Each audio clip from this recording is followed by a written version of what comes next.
G'day, I'm Dr. Kev, and in this video we look at updating the rear chassis of Project 171 so that we can actually mount the suspension to the chassis. Welcome to Car Design Workshop.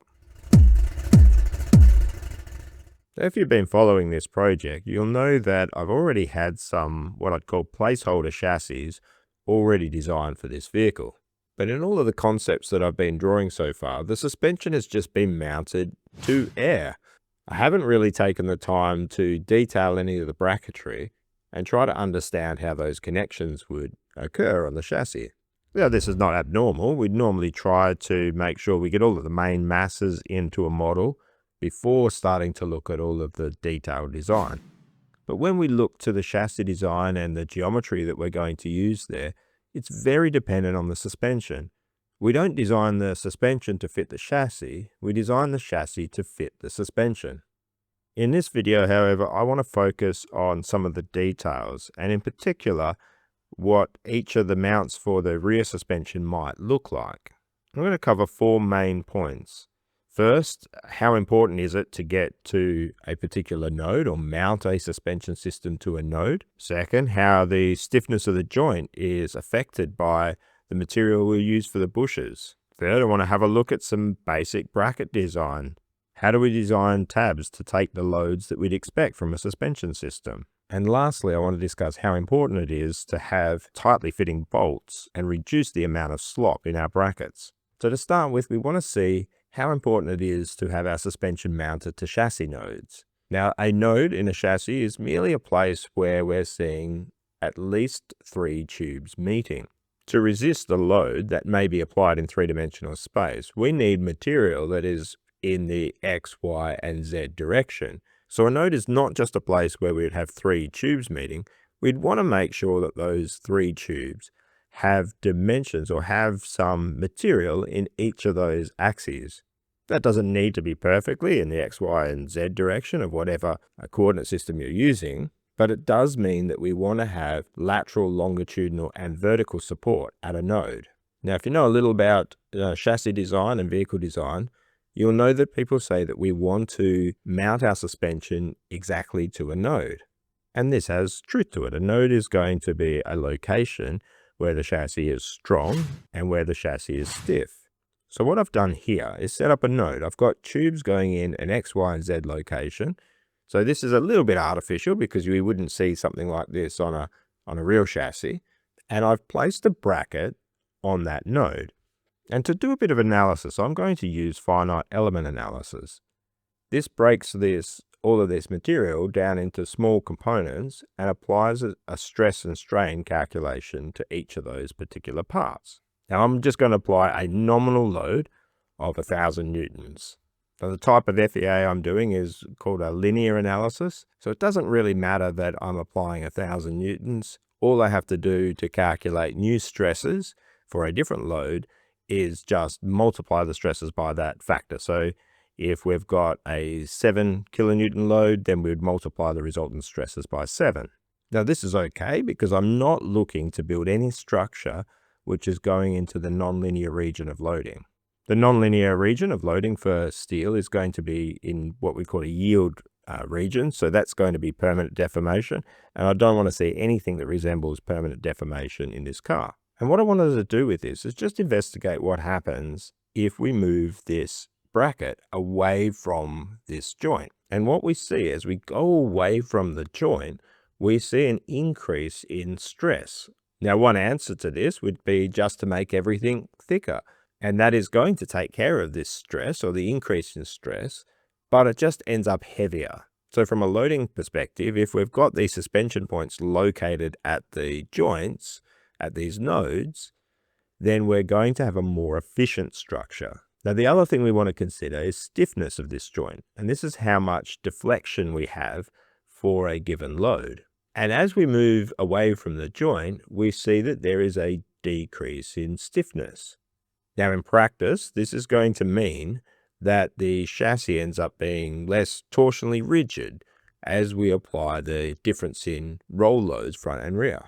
And this is not good for handling. You will notice, though, that this stiffness is not a linear relationship.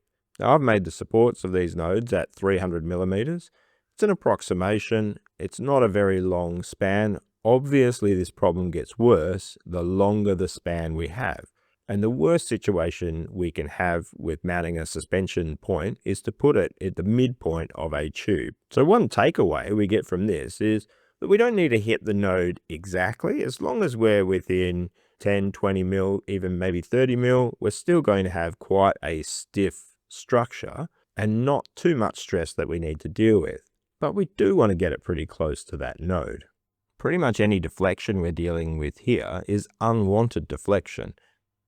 It means that our suspension kinematics are not going to behave as we've designed them.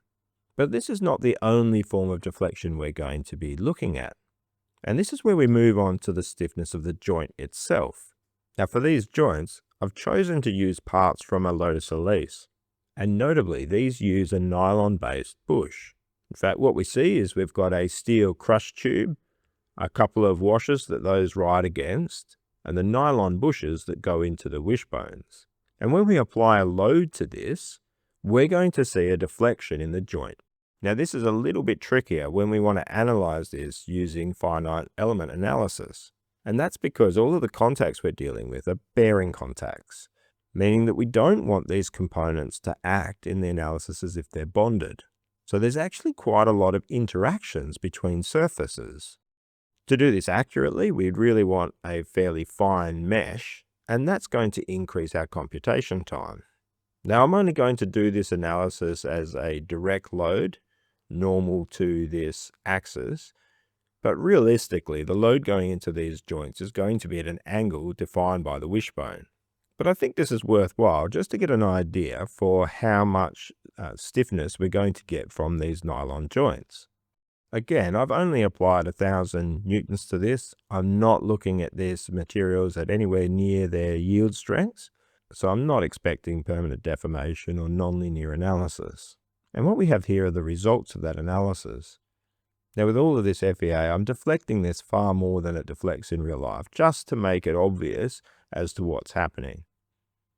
In the stress, we can see the flow of how the stress is moving through the particular components. In general, stress travels along the stiffest path.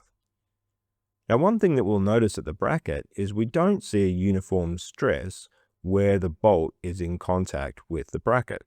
And this is because the bracket itself is deflecting and the whole hole has not got a uniform stress across it. It's going to load up those inside corners of that hole more than the outside corners. When it comes to the deflection, we see that quite a lot of that is due to that nylon bush. Now, I'm not entirely sure of the nylon or the material that was being used in the Lotus Elise bushes that I've bought, but I was assuming that these was close to a nylon 6 or a PA6. Now that's got a fairly low stiffness, only about 2.6 gigapascals. If I was to replace this material with something like a bronze bush, then I could have that joint have approximately half the deflection that we would expect with using a nylon bush.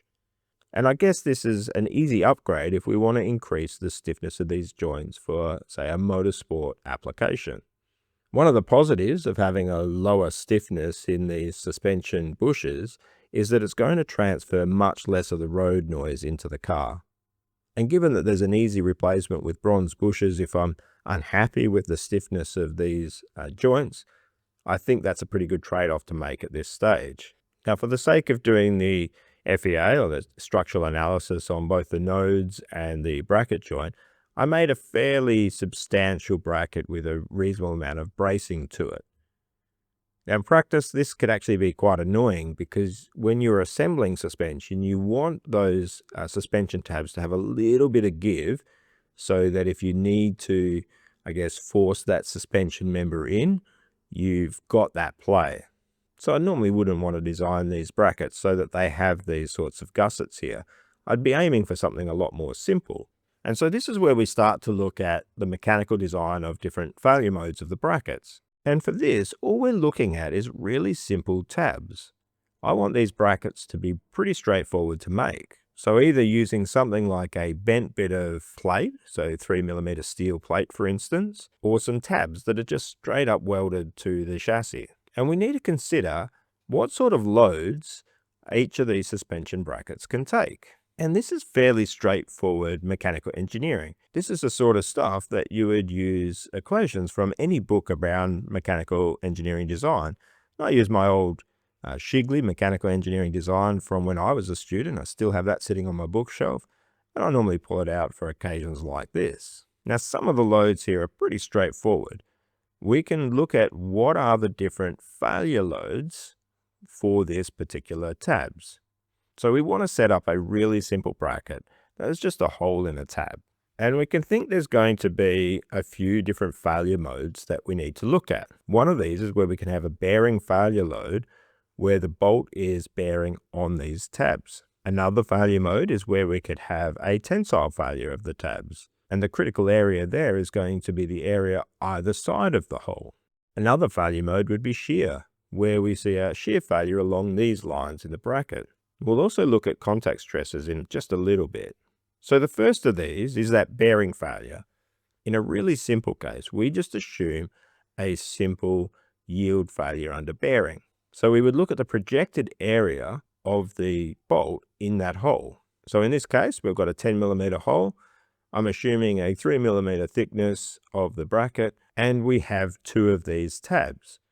So our bearing area is going to be 10 times our thickness 3 times the number of tabs, which is 2. And the load that we're going to be able to handle in this particular bracket is going to be that bearing area multiplied by the yield strength of a material. Now, the yield strength of material is where we would see permanent deformation of the material.